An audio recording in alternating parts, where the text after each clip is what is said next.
Hey guys, what's going on? Adam Snyder here with Homemade Entrepreneur. So as today, right now, it is September 9th. We are technically like 3 weeks away, only 3 weeks away.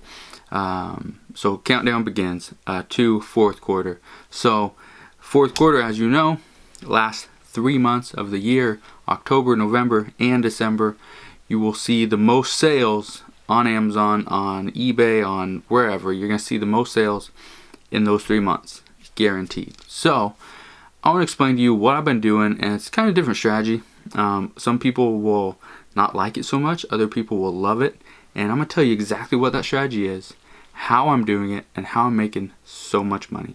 So stay tuned.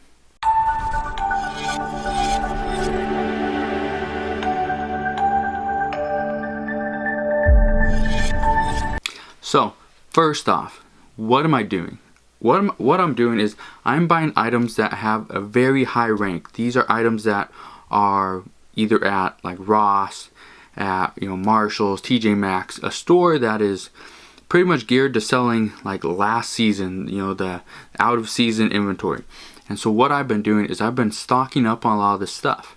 Ross has been my main source for a lot of this inventory, but I'm buying things like kitchen items that are ranked at 600,000. I'm buying toys that are ranked 400,000.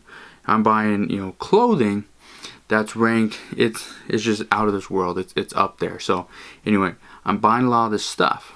Shoes not so much, but anyway, I'm buying this stuff that has really high rankings. The reason I'm actually buying this stuff and selling it is because I'm advertising this. I create an ad on Amazon, and so the way you can create an ad, you can create an ad for any product that you don't have to own it. You don't have to own the rights to the product. You just have to be selling that product, and you have to own the buy box. If you don't own the buy box, Amazon will not put your campaign as active. Just keep that in mind, which is perfectly fine. You don't want to be promoting, spending the money to promote that sales page if you don't actually own the buy box. So the reason why that is key is because if you own the buy box, let's say okay, for an example, so I'm selling this toy. It's ranked, I think, like 690,000. 690,000 is very high. Fourth quarter comes, that is not very high. 690,000, I'll probably sell maybe one every couple days at that rank, because fourth quarter you're selling a lot of stuff. So just know 690,000 fourth quarter is not that high, but if you want to get that ranking down, if you want to sell more inventory, all you need to do is promote that listing. So I have this toy that just under 700, we'll just say 700,000, it's easier. So 700,000, the lowest Amazon FBA price on that item is actually $64.95. My buy cost, what I bought it at, I only bought it at $9.99. It's an item from Ross, okay? It's a toy from Ross. So this item, this toy, so I bought it for $9.99, $10, okay? And it's selling, let's say it's selling for $65. Bought it for $10, selling for $65. I got so much room in there that there's so much margin in that I can actually advertise and pay a decent amount of money to advertise my product. I just gotta get the buy box. So I put it up and I set my repricer that anytime the person drops below me by a penny, I will come and match them, or I'll drop below them. Okay, that's what you need to understand. If they ever own the buy box, your advertising is pretty much done. There's no point to even check it because it's not working. So just keep that in mind. Now, buy it for 10, sell for 65. If, let's say, I don't want to sell for 65, I want to put mine at, $59.99, just undercut the other buyer, or undercut the other seller. That's fine.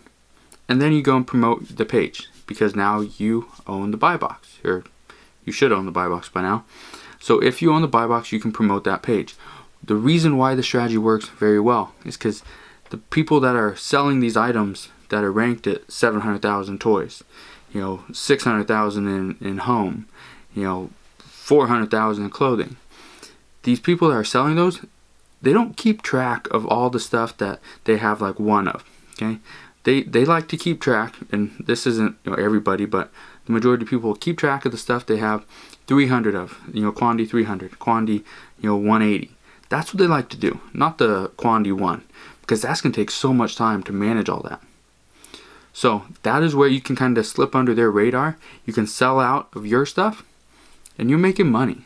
It does take a little bit more time. So in some cases, I'll say if there's a lot of profit, I will throw up a quick ad and I'll just try to move my inventory. And that's if I only have a few. But for this situation, this strategy, what I'd recommend is that you don't sell an item using this exact same strategy if you don't have at least 15 of that particular item. I like 15 or higher, so if you have quantity 15 or more, it's a great strategy for you, especially if it's a high ranking item. If it's low ranking, I would not bother even doing the advertising because it probably won't even matter. Just price your item to sell. You don't gotta be the low FBA. You can be 15-20% higher. That's what I recommend for something like toys 25,000 or lower.